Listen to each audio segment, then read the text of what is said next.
Меніңше бұл керемет. Құдайдың расымен әзілдік сезімі бар. Ғалымдар бір дауыстан Эбла сияқты патшалықтың немесе өркениеттің ешқашан болмағандығын айтты. Сол жайындағы кез келген ескерулерді жоққа шығарып отырды. Неліктен? Өйткені өздерінің сенімдерін соңғы сатылық шындық деп есептеді. Бірақ 1968 жылы археологтар патшалықтың қалдықтарын тапты. Эбла өркениетінің оның Мұсаға дейін 1000 жыл бұрын тіршілік еткендігі және 800 жыл бойы ауқатты патшалық болғандығы анықталды. Міне бұл киелі кітапты және мәсіхшілікті сынайтындарға деген жауаптың бірі. Ғалымдардың айтуынша, авторы Мұса деп есептелетін киелі кітаптық мәтіндер оның қолымен жазылуы мүмкін емес. Неліктен?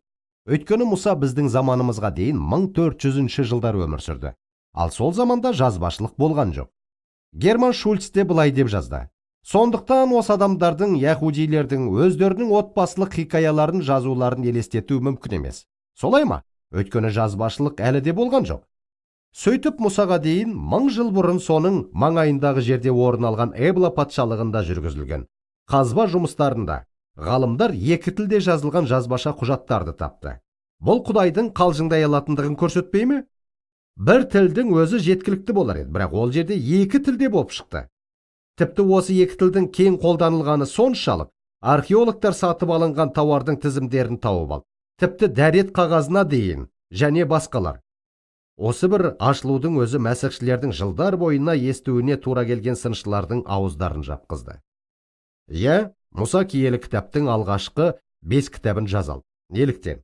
Өйткені сол заманда жазбашылық болды. Сонымен қатар, осыдан 1000 жыл бұрын әлдеқашан 2 жазбаша тіл болды. Бұл бірден жылдар бойына мәсіхшілер, сонымен қатар ғалымдар да тыңдауға мәжбүр болған сыншыларды қарусыздандырды. Осы сыншылардың Мұсаның жазалмағандығы жайындағы мәлімдемесіне лайықты жауап табылды. Бірақ мұнымен біткен жоқ. Эбла патшалығындағы қазба жұмыстарының нәтижесінде сыншылардың үндерін өшіретін тағы бірнеше ғажап ашылулар жасалды. Алдымыздағы бейне үзіндіде бұл қандай ашылулар екендігін айтатын болам.